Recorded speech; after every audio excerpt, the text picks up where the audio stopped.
بسم اللہ الرحمن الرحیم۔ اسلامی واقعات کے تمام دیکھنے اور سننے والوں کو ہمارا السلام علیکم۔ آج کی ویڈیو میں ہم حضرت یوشع بن نون علیہ السلام کا واقعہ آپ سے بیان کریں گے۔ حضرت موسیٰ علیہ السلام کی زندگی مبارک کے واقعات میں حضرت ہارون کے بعد توریت میں حضرت یوشع علیہ السلام یشوع کا ذکر بکثرت آتا ہے۔ حضرت یوشع، جسے جوشوا بھی کہا جاتا ہے، ابراہیمی مذہب میں خاص طور پر یہودیت، عیسائیت اور اسلام میں ایک اہم شخصیت ہیں۔ یہ حضرت موسیٰ کی حیات میں ان کے خادم تھے اور حضرت ہارون اور حضرت موسیٰ کی وفات کے بعد ان کے خلیفہ اور جانشین نبوت بنے۔ کنعان میں جابر اور مشرق قوموں کے حالات معلوم کرنے کے لیے جو وفد گیا تھا، اس کے ایک رکن یہ بھی تھے، اور جب حضرت موسیٰ نے بنی اسرائیل کو ان قوموں سے جنگ کرنے کی دعوت ترغیب دی اور انہوں نے انکار کیا، تب یہ پہلے شخص تھے جنہوں نے بنی اسرائیل کی جرأت و ہمت دلانے کی کوشش کی اور اس کا وعدہ نصرت یاد دلا کر جہاد پر اکسایا اور کہا کہ اگر تم جنگ کے لیے تیار ہو جاؤ تو یقیناً فتح تمہاری ہے۔ تورات میں ہے کہ حضرت موسیٰ علیہ السلام کی زندگی میں ہی حق تعالیٰ نے ان پر ظاہر کر دیا تھا کہ یوشع میرا ایک خاص بندہ ہے اور بنی اسرائیل کے نوجوان اسی کی سرکردگی میں کنعان اور بیت المقدس کے جابر حکمرانوں سے پاک کریں گے۔ یوشع نے بنی اسرائیل کے رہنما کے طور پر حضرت موسیٰ علیہ السلام کی جگہ لی اور کنعان کی فتح میں اہم کردار ادا کیا۔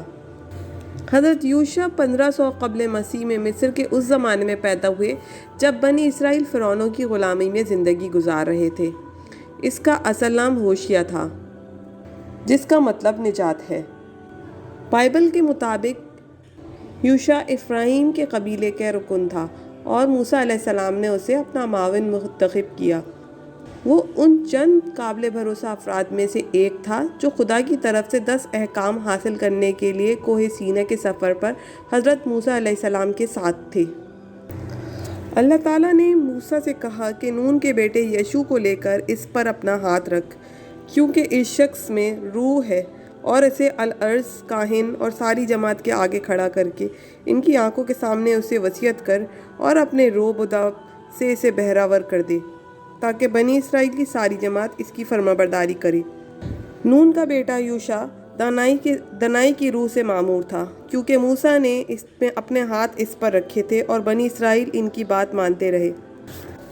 چنانچہ حضرت موسیٰ کے بعد انہی کی قیادت میں 40 برس کے بعد بنی اسرائیل کی نسل ارض مقدس میں داخل ہوئی اور انہوں نے کنعان، شام، شرق اردن سے تمام جابر و ظالم طاقتوں کو پامال کر دیا۔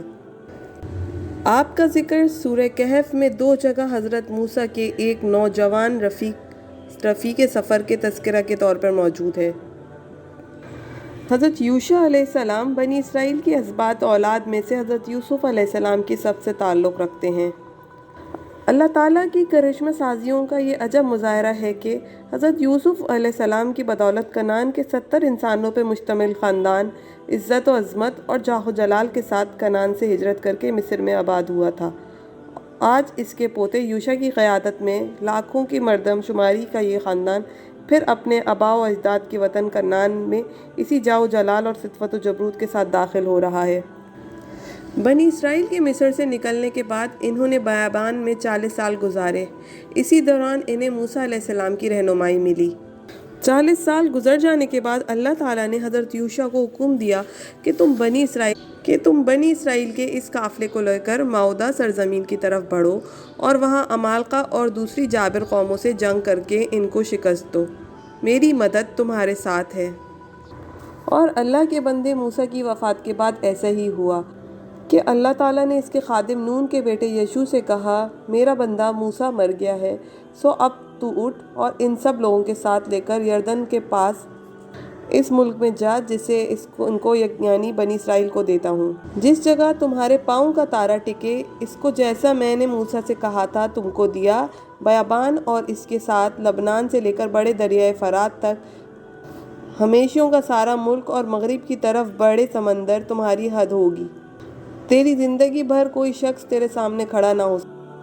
حضرت یوشع علیہ السلام نے بنی اسرائیل کو اللہ کا پیغام سنایا اور وہ سب دشت سینا سے نکل کر ارض کنعان کے سب سے بڑے شہر اریحا کی جانب بڑھے اور دشمن کو للکارا۔